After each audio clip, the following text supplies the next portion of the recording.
Clareabbey Roundabout has long been one of the most contentious and dangerous junctions in the Ennis Clarecastle area, raising ongoing concerns for pedestrians, cyclists and motorists alike. And frustration has been voiced by residents, and there was a public consultation on proposed safety measures.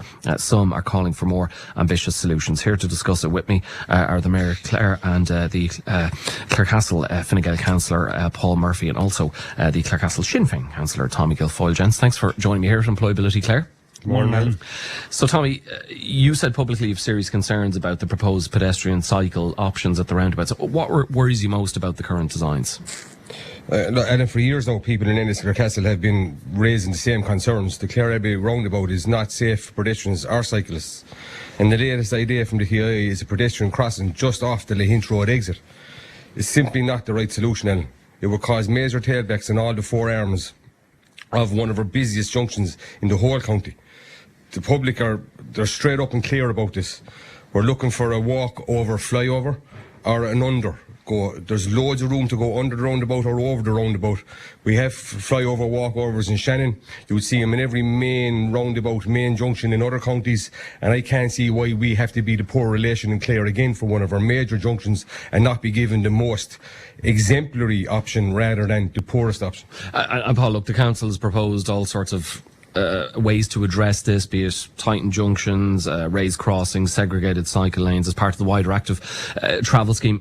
Do you think these measures make any real difference? Is there some better solution, more overall solution that is necessary to kind of solve this issue? Look, and I've been campaigning on this for a long number of years, Alan, and I welcome the proposals, I have to say that. But to back up what Tommy said, what's been proposed will actually make it safer for the pedestrian and the cyclist. There's no doubt about that, but it will cause traffic carnage. Our job, and I'm very much an advocate for cycling and walking. I cycle a lot myself, but we are public representatives, so we have to think about those that drive the car, including ourselves as well. This proposal will make it safer for the cyclist and the pedestrian, but it will create traffic carnage. Tommy mentioned the raised platform or the raised crossing at the Lahinch Road exit, but you actually have them at all four exits bar the dual carriageway coming in from Limerick. We both feel that this will cause tailbacks, traffic snarls. I was in New York actually in November, and you all hear about the traffic gridlock in New York and horns beeping, and that's what I can see arising out of this, unfortunately. I had a meeting in the council the other day with some of the engineers involved.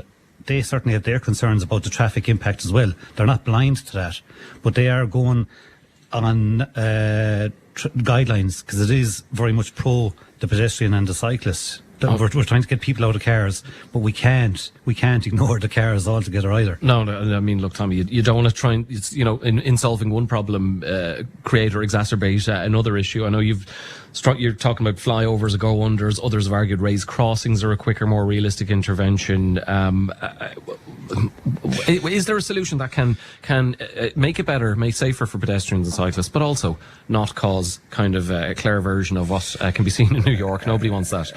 Alan, a raised crossover 10 or 15 metres off a junction that size, a roundabout that size, is not even safer for a pedestrian or a cyclist, because some motorist, unaware of the stop, is going to keep going one day and we're going to have an accident. We already had an accident last week where a cyclist was clipped in the roundabout and had to go to hospital, I believe. We can't wait until there's a fatality on that roundabout till we do something right. I listened to the TII gentleman you had on here a couple of weeks ago. I was in out of the postman and I was listening to him, and I didn't really like the cut of his jib, the way he spoke about the county. He was kind of treating the county as this rural county. And that to be fair to him, look, he's not here to defend himself, and there are plenty of rural sections of the county. I'm not attacking him, no, I'm attacking the TII view of the county. The view of the county he portrayed, in my opinion, and listeners that have spoke to me, was that we're this rural county and we have a couple of backlogs and we shouldn't be looking for things above and beyond. This is our capital town, Alan. I want to grow our capital town. I want people to move into it. I want people in industry to move into it. And I don't want to put prohibiting measures in the way of traffic and business coming into our town, going to Lahinch, going to Kilrush, going to all the main tributaries of our county through that roundabout. Let's build a walkover or a tunnel under. Let's have a proper piece of infrastructure and let the TIA respect the county in a proper manner. And I guess, look, Hall, as Tommy says, nobody wants accidents or, God forbid, a fatality, but the long and short of all these different proposals and solutions is still nothing's happened, and the longer it takes, you think the more likely something it is for something to occur. So what is the approvals from TI are still outstanding? What's slowing the whole process down? What's slowing the process down? God only knows. Because like I said, I'm 18 years in the council, nearly 19 years, and I've been bringing this up for at least 15 years, and it's been kicked down the road. I think Tommy could be right. TI might have a bit of a bias against County Clare. We can't say that for sure, but no. And to be fair, I'm sure they would completely and utterly dispute that. Look, at Tommy said a lot there about the roundabout and the traffic. It's a crucial artery of our our transport network here in the county, and it is not safe. It has been ignored for a long time. Okay, this will make it safer for the vulnerable road user, but we do fear for the impact on traffic. Okay. But look, people want to have their say. There was the public consultation recently this week. Tommy, people from Clarecastle and Ennis. Give us the general tenor of what was discussed? The public consultation happened just during the Christmas period there, and from my feedback was that a lot of people agree with this position that I'm giving you this morning, that pedestrian crossings and that roundabout are not the option. We want to fly over, they want a tunnel under, and they want the TII and our government to stand up now, fund the project. So I've emailed all my fellow councillors in the MD and my sitting TDs, and I've asked them to push for funding for this project and delivery through the TII, that we want a proper system on that roundabout, and we don't want any more prohibitory measures put in towards traffic. Traffic has to flow, and people and cyclists have to be safe, and we can do that in 2026 without prohibiting traffic and turning the town. A lot of people believe there's an anti-car stigma about the town, and traffic has been stopped here, there and everywhere. Inside in the heart of the town, yes indeed, traffic slows down, you have pedestrian crossings and the flow of people, but on a major roundabout on the outskirts of the town that was put in to allow traffic to flow to all four corners, you can't put in prohibitory measures. It has to be exemplary measures.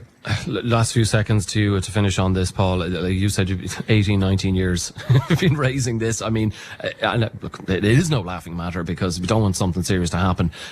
How optimistic are you that this issue is ultimately going to be resolved? What are the next concrete steps, and how can you guys and your fellow councillors ensure that the public's concerns are factored, or genuinely influence the final decision whenever it's made? We all hope that sooner rather than later. Well, look, I genuinely, and I have to commend Tommy, I think he has been very positive about this and taken the first steps by writing to the TDs there the other day and copying the councillors in. I think we'll consider putting in down a joint notice of motion at the next Ennis MD meeting and bringing it forward from there, and putting pressure on our TDs and the relevant ministers that we might have that are in transport and the likes of that in government. Because, yeah, it's, look at, myself and Tommy often argue about stuff. We know each other a long time. We're friends. There's no offence taken, is there? We're poles apart politically, but on this one we're certainly united. And I think if we get a united front from the NSMD particularly, I think we need to apply a lot of pressure to keep the call is there for the overbridge or the underpass, definitely. Okay.